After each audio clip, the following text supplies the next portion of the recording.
Ada ibu-ibu namanya Ibu Tini, kita sebut aja. Di kampung dia tuh sore pas mau azan asar, dia tuh dengar ada kayak pengumuman dari tua masjid kayak innalillahi wa inna ilaihi raji'un, telah meninggal Bapak Jito, bla bla bla gitu, kayak biasa lah. Nah denger kayak gitu, Bu Tini tuh langsung buru-buru siap-siap buat takziah ke rumah almarhum. Salaman lah Bu Tini sama suaminya, dibilang kayak, Pak, aku mau takziah ya ke rumah Pak Jito bareng sama Bu Sur. Bu Sur tuh tetangganya. Kamu takziah di rumah atau langsung ke kuburan? Kata suaminya si Ibu Tini ini, aku ke kuburan aja, aku nyiapin makam. Kamu kalau misalnya habis takziah pulang-pulang aja, kata suaminya. Udahlah, pas sampai di rumah almarhum si Bu Tini ini ya, Bu Tini tuh ngeliat udah banyak orang layat, udah ada keranda bambu udah hampir jadi. Pas lewat ruang tamu juga Bu Tini ngeliat jenazah almarhum tuh udah dikafanin. Akhirnya warga desa mulai ngaji segala macam sampai akhirnya takziah tuh beres jam 5 sore. Oke. Hari udah mulai gelap kan, Bu Tini pulang kan ke rumahnya nih, nggak ikut nguburin. Kira-kira jam 5:30 sore iring-iringan jenazah tuh udah lewat dari rumahnya Bu Tini, dan berarti dia sadar, oh berarti udah mulai nih pemakamannya. Pas azan maghrib berkumandang tuh suami Bu Tini tuh belum juga pulang. Bu Tini mikir kayak, kok prosesi penguburan lama banget gitu. Nah lama setelah azan maghrib sampai orang-orang masjid udah pulang, akhirnya suami Bu Tini ini pulang nih. Langsung lah dia beres, bersih-bersih, dan Bu Tini nyamperin si suaminya, dibilang kayak, Pak, masa nguburin orang maghrib-maghrib, serem gak Pak? Kata Bu Tini. Nah si suaminya tuh casual aja gitu jawabnya, kayak, banget lah, tapi kan banyak temennya, pokoknya bercanda-canda gitu lah. Iya. Nah beberapa hari singkat cerita nih, setelah kematian almarhum Jito, Pak Jito, entah kenapa suasana desa Bu Tini tuh jadi serem, dan tiap maghrib tuh jadi sepi, kayak cerita lu gitu Bi.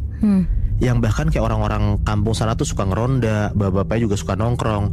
Nah semenjak kejadian itu udah pada milih buat di rumah aja, gak keluar rumah gitu. Semua orang juga nutup pintu dan jendela pas udah hari mulai gelap. Bu Tini tuh sebenarnya penasaran banget, kenapa kok tiba-tiba warga desa jadi kayak gini. Nah kejawab lah pas Bu Tini tuh lagi belanja pagi-pagi ke tukang sayur. Dia tuh denger tuh ada ibu-ibu kayak ngegosip gitu, Mbak Yu, udah tahu belum cerita Pak Margono sore-sore itu? Adalah Bu A gitu sebut aja ya. Wes Bu, Masya Allah serem banget ya, kata Bu B. Nah karena penasaran akhirnya Bu Tini tuh kayak ikut nimbrung gitu, nanya ngomongin apa ibu-ibu ini. Si Ibu B ini bilang kayak, loh kamu gak tahu Pak Margono tuh ngeliat pocongnya Pak Jito gitu. Nah Pak Jito tuh warga desa yang tadi gue ceritain tuh, yang baru meninggal tadi. Bu B tuh cerita Pak Margono tuh ketemu pocong waktu pulang dari sawah sore-sore menjelang maghrib. Dan pas dia ngeliat, muka si pocong itu tuh muka almarhumnya Pak Jito. Ternyata kabar tentang Pak Jito jadi pocong tuh langsung santer tuh di kampungnya. Dan ternyata makin lama korban-korban yang ngeliat pocong Pak Jito tuh makin bertambah Bi. Nah, banyak lah yang cerita akhirnya kan. Ada korban satu, dia bilang kayak, aku tadi malam pas pulang dari rumah temen dicegat sama pocong Pak Jito di tengah jalan.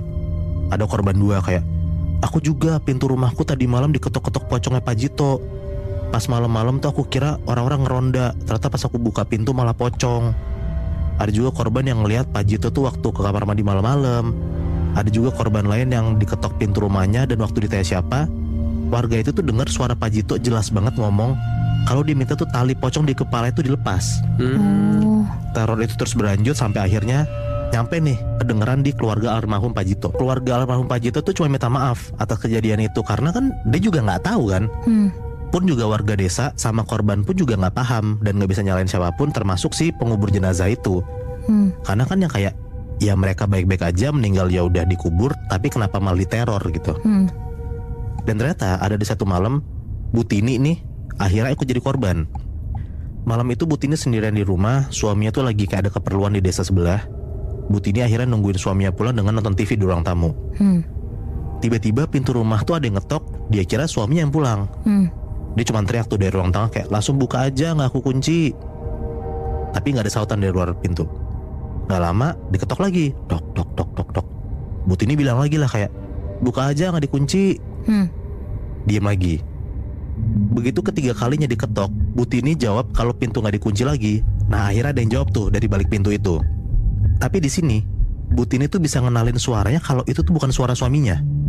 Bu Tini denger tuh suaranya tuh cowok, serak-serak dan lirih gitu, ngomong kayak, buka no, tolong, ucul no gitu. Apa tuh? Nah kalau di Indoin tuh kayak, tolong bukain, tolong copotin gitu. Aduh. Dan suara itu Bu Tini yakin banget kalau itu tuh suara Pak Jito.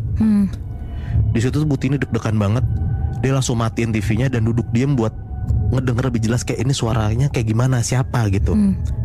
Nah gak lama pas udah gak kedengeran lagi suaranya, Bu Tini beraniin diri buat ngintip lewat jendela.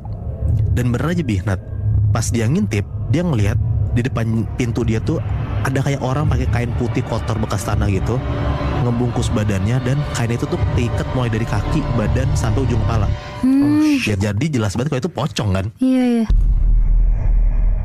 Udah lah singkat cerita, nggak gitu lama akhirnya suami Bu Tini tuh beneran pulang.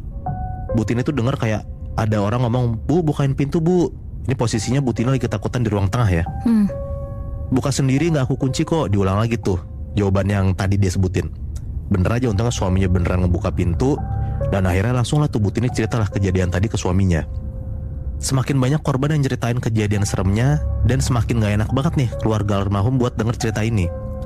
Pak RT akhirnya dan beberapa petugas kepolisian sepakat buat bongkar makamnya Pak Jito, disaksiin nih sama beberapa perwakilan warga. Pas dibongkar makamnya tuh aroma bau tuh bener-bener kecium jelas banget Nat. Pelan-pelan tuh warga desa kayak ngebuka kayu penutup jenazahnya. Dan bener aja, mereka ngeliat, warga desa ini ngeliat tali pocong di kepala almarhum itu masih keikat. Harusnya kan harus dilepas kan. Iya. Langsung tuh Pak RT nyuruh orang yang masuk ke liang lahat itu buat ngelepas talinya. Nah semenjak pelepasan tali pocong itu, untungnya tuh udah gak ada lagi lah teror pocong yang minta dilepas tali pocongnya di desa Bu Tini ini.